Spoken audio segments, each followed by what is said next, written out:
बिस्मिल्लाहिर्रहमानिर्रहीम। नाज़रीन अस्सलाम वालेकुम। मैं हूं उमर बरलास और आप देख रहे हैं उमर बरलास अपडेट्स। नाज़रीन, हमने मुंतखब अहादीस के वाक़यात का एक सिलसिला शुरू किया है।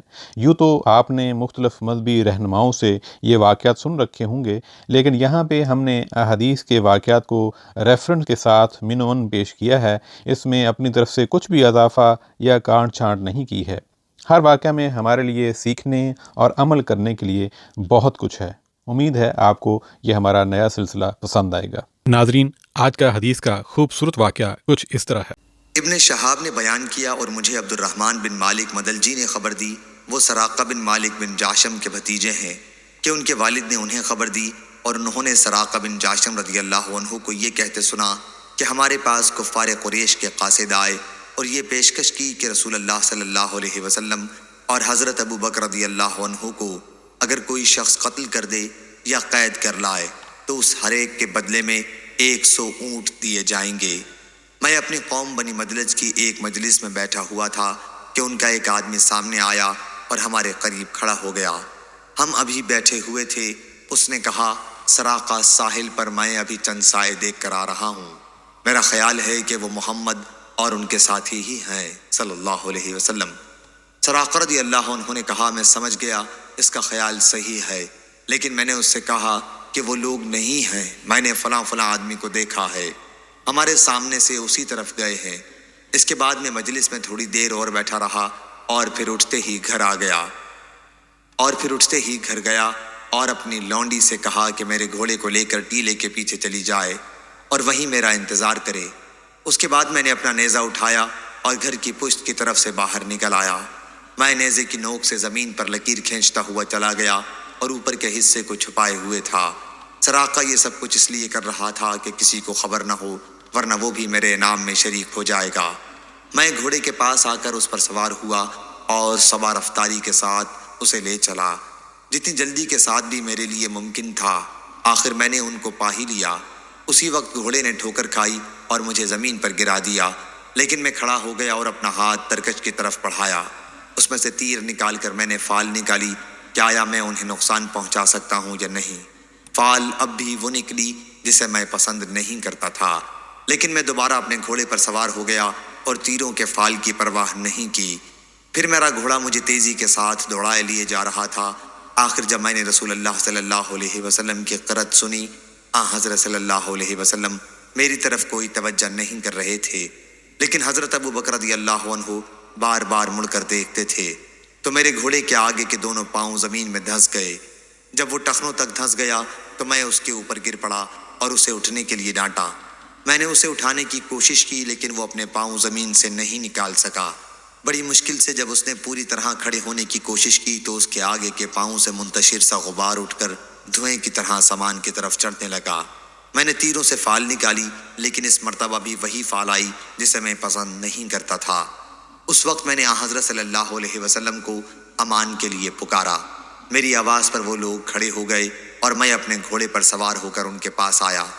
उन तक बुरे इरादे के साथ पहुंचने से जिस तरह मुझे रोक दिया गया था, उसी से मुझे यकीन हो गया था कि रसूल अल्लाह सल्लल्लाहु अलैहि वसल्लम की दावत गालिब आकर रहेगी।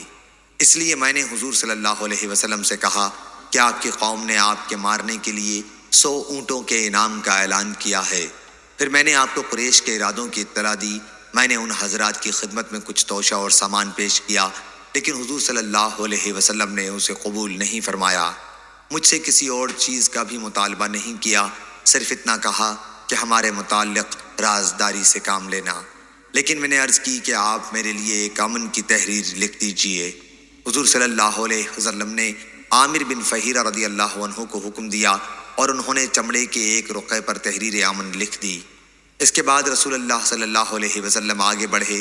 इब्न शहाब ने बयान किया और उन्हें उर्वा बिन ज़ुबैर ने खबर दी कि रसूल अल्लाह सल्लल्लाहु अलैहि वसल्लम की मुलाकात ज़ुबैर रज़ी अल्लाह अन्हु से हुई, जो मुसलमानों के एक तिजारती काफ़िले के साथ शाम से वापस आ रहे थे।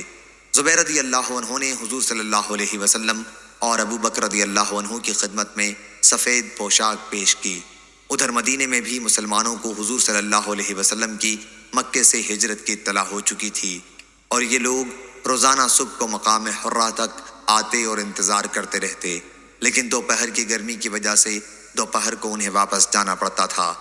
ایک دن جب بہت طویل انتظار کے بعد سب لوگ واپس آ گئے اور اپنے گھر پہنچ گئے تو ایک یہودی اپنے ایک محل پر کچھ دیکھنے چڑھا۔ اس نے آن حضرت صلی اللہ علیہ وسلم اور آپ کے ساتھیوں کو دیکھا، سفید سفید چلے آ رہے ہیں یا تیزی سے جلدی جلدی آ رہے ہیں۔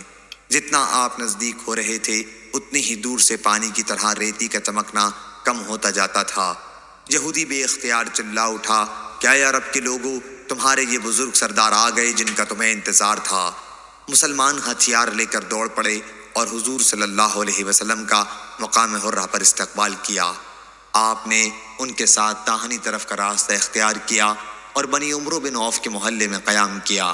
یہ ربیع الاول کا مہینہ اور پیر کا دن تھا۔ ابو بکر رضی اللہ عنہ لوگوں سے ملنے کے لیے کھڑے ہو گئے اور رسول اللہ صلی اللہ علیہ وسلم خاموش بیٹھے رہے۔